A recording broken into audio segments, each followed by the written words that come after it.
friends, family, the people you work with, the people around us are our greatest influencers in your journey to success. So you have to choose very wisely.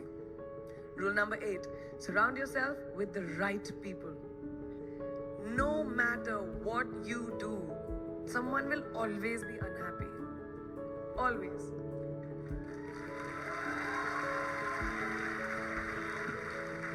Especially in this age of social media, it's so easy for us to be confused between the voices that actually matter and the opinions of faceless people writing behind the anonymity of what the web offers. They don't matter. So rule number 9, you can never please everyone all the time. And the biggest favor that you will all do to yourselves will be to laugh at yourself, at situations. Find a moment to appreciate every single day this funny thing called life. And that's my most important rule number 10. Don't take yourself too seriously. We're not making rockets.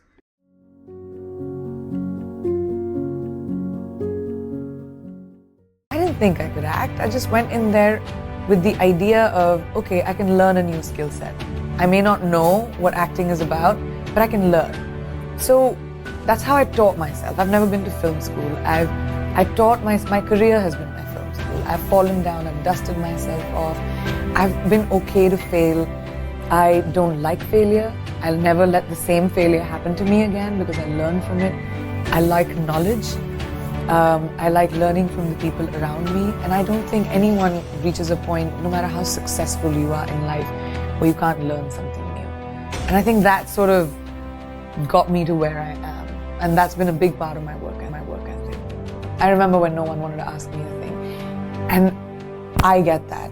I remember when, and I still am, like sometimes there's so many fights that I do, but I remember when nobody wanted my opinion, or I remember when I had to work on, when I was just the side chick to the guy, and I had to work and do small but important, significant parts to prove that I can and I will, and then triumph. So no one can be that. You can't be like, oh, destiny's gonna knock on my door one day. No, it won't.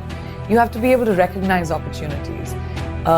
Because there'll be a lot of them that come into your life, and once you recognize an opportunity, you have to seize the day and work bloody hard, because there'll be 25 other people who want to do it. I was told that I won it because of confidence, because I asked later, there were so many more beautiful women than me, but of course I was curious. I was like, what was it? And they were like, just you, when you speak, you're just eloquent and confident. And and I was 18 and I realized how important it was. I mean, I was Miss World at 18 just because I was confident. So it made me understand that confidence truly is the key to getting ahead in life. If you believe in yourself, the world will believe in you, because perception is reality.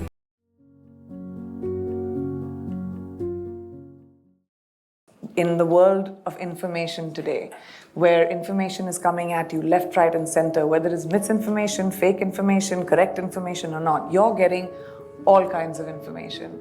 You have to really take time from your spirit and in your heart to see what actually affects you, what really moves you, what you care about, what is important to you, what are your priorities.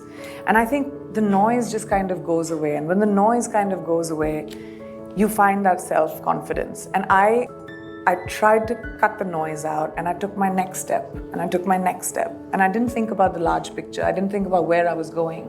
But I knew if I take one step and I make it excellent, and I take next step and I make it excellent, hopefully my journey will be excellent. And here we are now. And I burnt myself on both sides. I went through a really, really dark phase where I was working too much. I didn't know how to emotionally feel. I was dealing with a lot of loss and grief and changes, and I just had to step back and take time out and, prioritize what was important. And I'm very clear about my priorities today, and I'm the most content and happy I've ever been.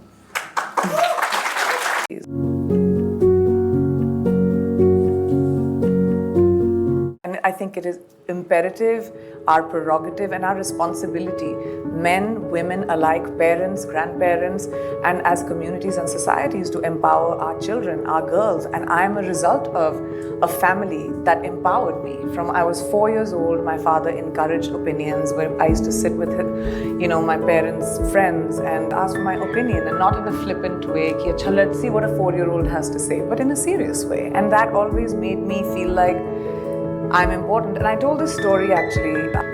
In military houses, they have nameplates outside your barracks where it says who's staying here. So my father was a major back then, and mother was a captain. So the nameplate said Major Ashok Kumar Chopra and the captain Madhu Chopra. So I looked at it when it was being installed and it was hammered into our house, and I asked my father. I must have been in kindergarten, I think, that time. So KG mein baith ke, I asked my father, I said, do I live in this house? And he said, yes, you do. So I said, then why is my name not on it? And my dad changed the nameplate. And it said Priyanka Mimi Chopra KGB, which was kindergarten B. That is what I mean. Giving me a sense of self, not making fun of me, not saying, "Dekha isne kya bola tha, see how funny that was." It was not funny. It came from a serious place for me, even at 5. And it was taken seriously by my parents. So that's what I mean. I think it is really, and as a new parent myself, and as many of you may be, and aspiring to be, I think it's very important for this generation to invest in our girls. It's so important.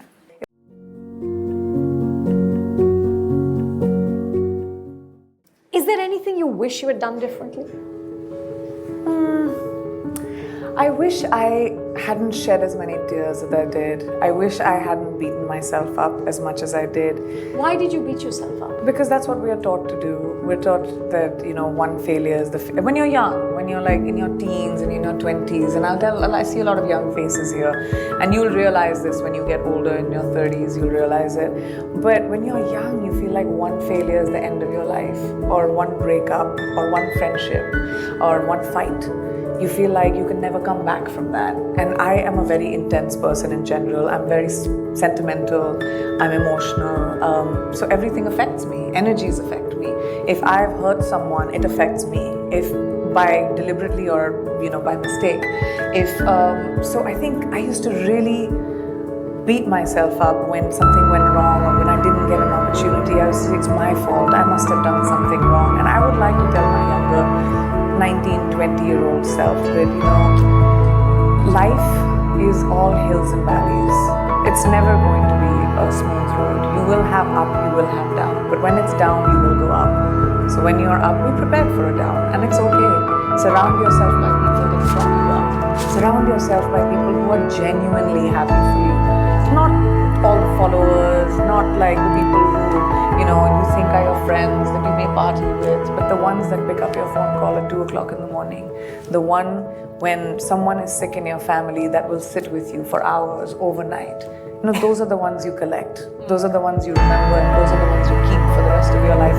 That's the biggest riches in the world. And I had that when I was 20. I just ignored it because I thought that, my new life and this industry and my career was the most important thing.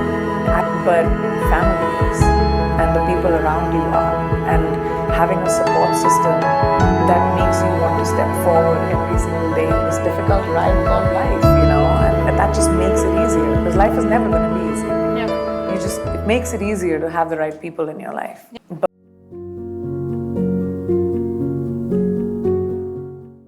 I think the greatest life lesson that I've learned in my journey so far, which I kind of was saying, is to really find the reason why you go to work every day. Don't just be a zombie, don't be a robot, don't sit on your computer or in your cabin or, in your job without feeling a sense of passion. And that was my greatest life lesson. I'm lucky because I go from project to project. I know there are many people who have one job for a long time, and that's hard to be able to find excitement and passion. So then find something else. But to have a sense of passion when you wake up in the morning for whatever, whether it's your job, whether it's your life, whether it's your hobby, to have a sense of passion gives you a sense of purpose. And having a sense of purpose really leads to success, I think.